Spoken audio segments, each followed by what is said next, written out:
Welcome to the Trashiverse.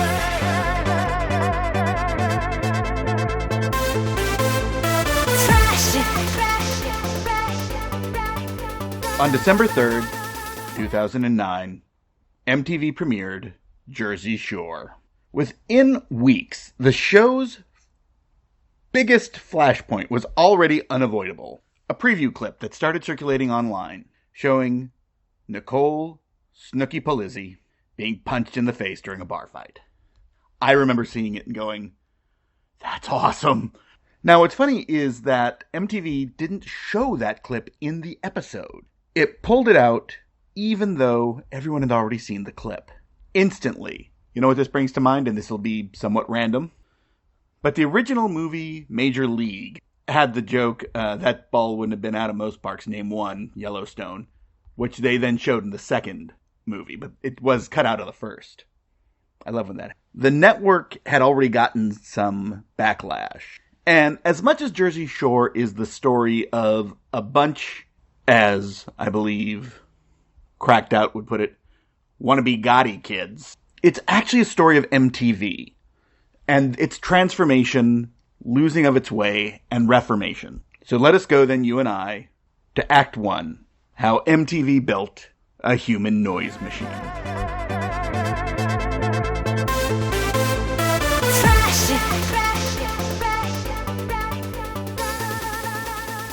The hero or villain of this story, in reality, is Sally Ann Salzano. Now, she ran a production company, 495 Productions, for MTV. And it was really her idea to turn Jersey Shore into a show. But it sort of took a couple of different angles. Now, there was a lot of coverage leading into its premiere.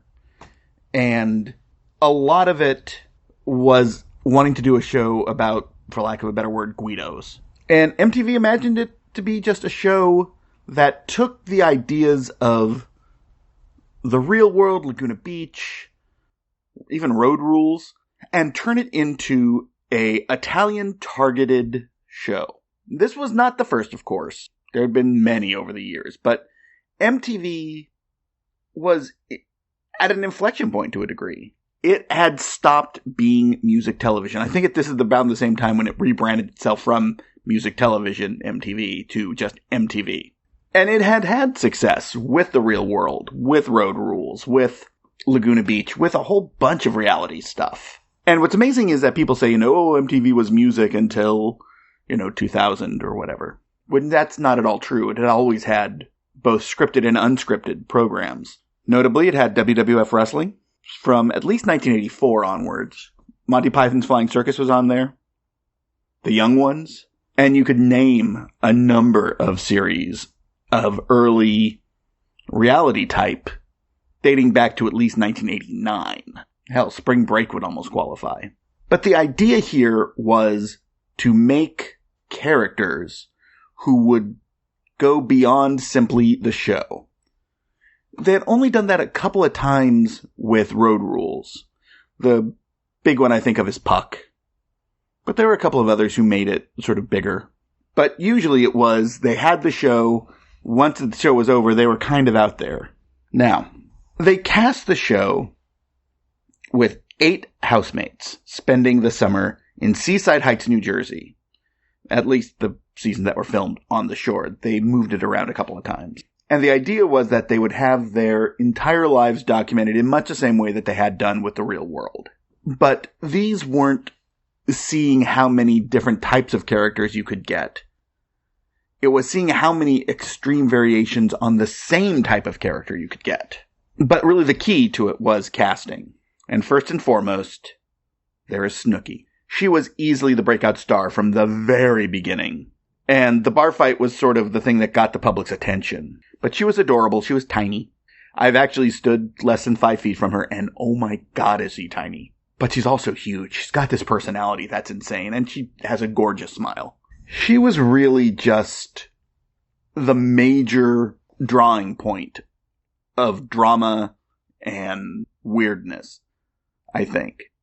She had a power about her that charisma that, you experience in person, you get it on screen even more. You had, of course, Mike, the Situation Sorrentino. He's the most difficult guy for me in this entire thing, because he was sort of the conflict engine. He was the one that brought drama to the house. And I don't think he necessarily meant to all the time. I think he couldn't help himself. The fact that he had significant substance abuse issues over the years, I think really shows what this world does. One of the characters I always liked, but I don't know, is of course DJ Pauly D Del Vecchio. He's interesting. Not huge. He's sort of had the catchphrase, "the cabs are here," which I've played over and over and over, but really, he was sort of there just to play off everyone else, which I like. You have to have that character. But he also felt the most authentic of all of them, honestly. Of course, you have Ronnie Ortiz Magro, who, he was sort of more conflict-based. And you had Sweetheart, who I didn't think was impressive much. But I think, really, even other characters like Dina, Vinny G, Vinny was funny. But for me, there's only one cast member that moved beyond the show as a show. I mean, Snooki did, of course, but Jenny JWoww Farley, I would be lying if I say I didn't have a massive crush on this woman. A TV crush, at least. And she was actually one who had a significant life before being on Jersey Shore. She was actually a graphic designer and a club promoter. Club promoter isn't a real job. Okay, I'm just getting that out there. Hate mail can be sent to whoever the hell you want, just not me. She was the non-Italian. She was central to the show's friendships. And she was gorgeous. And her friendship with Snooki played out even beyond the show. But it's interesting in that she at once seemed the most human and the least. She definitely wasn't manufactured, but she didn't quite feel real. She was of the show. And that's interesting. I don't think she was working us. And, I think the Situation, I definitely think Sweetheart, and to a degree, Pauly D were all kind of in the work. But I don't really think she was that deeply ingrained in that world. And it's weird. I think some moments of Snooki feel like Snooki is being Snooki to be Snooki. I never felt that about it, but that's just me. Now we have to remember something here that MTV is working on. They're working on branding these individuals, and all of them had success outside of Jersey Shore. Kind of. We saw JWoww on TNA Wrestling. We saw Snooki at WrestleMania in a match where she did a great handspring elbow. That's pretty much the only thing I remember, but everyone was like, whoa. And she was good. She was actually had a decent little match. But the Situation would show up here and there on, guest spots in places. He had, again, substance abuse problems that got him into rehab more than once, I think.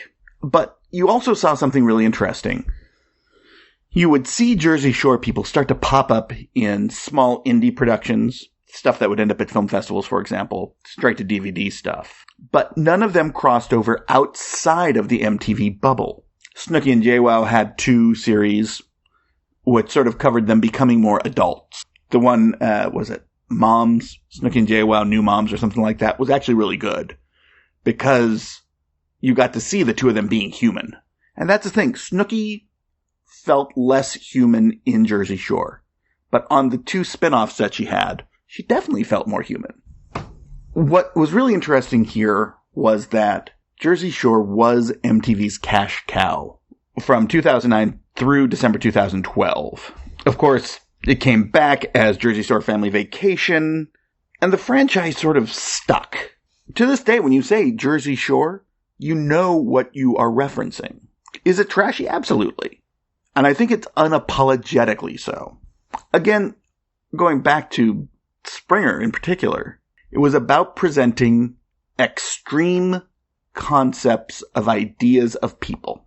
It's not just the people themselves. It has to be the most extreme forms of them. And this is one thing that reality TV can do in general, is it allows you to put people who have highs and lows and to pick which of those moments you're going to put forward. Now, I think Jersey Shore has some value in documenting what these sort of kids, and they were all sort of kids still. They were all, in their early 20s. None of them were sort of matured yet. They hadn't gone through the phase that they had realized that they were growing up. But they were taking advantage of what was being afforded to them with their age. And that's an interesting point to be looking at on TV.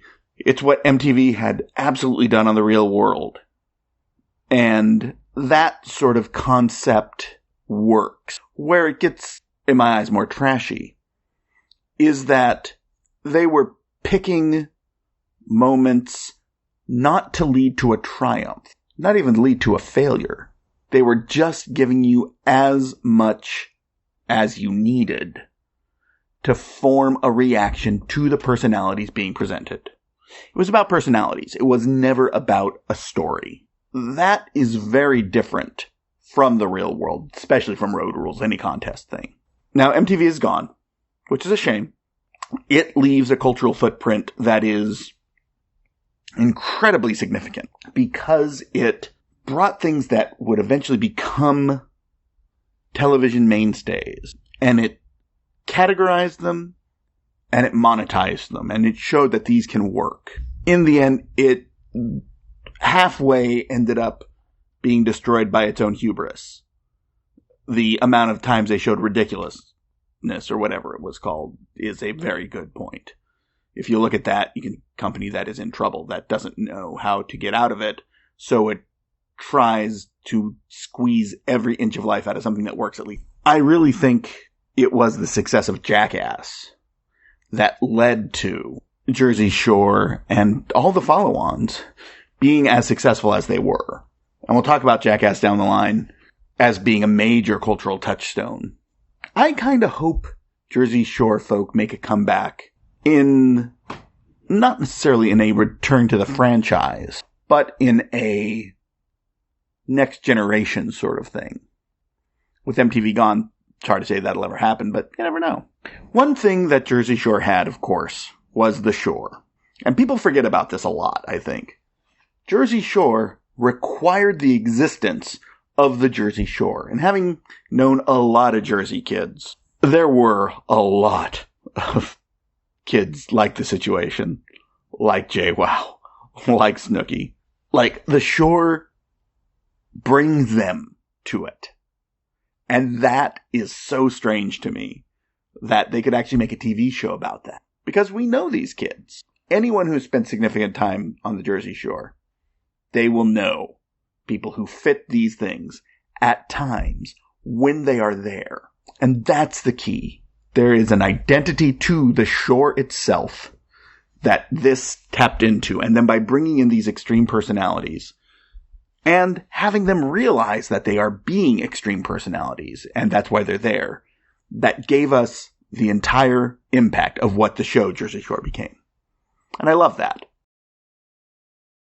There's a lot to say about wrestling in general, and the fact that I think all three, I think The Situation, JWoww, and Snooki all appeared on wrestling at various times, but they were far from the trashiest thing involved. And our next episode, we're going to be looking at a very, very different kind of wrestling. We're going to be talking about XPW and where the line gets blurred.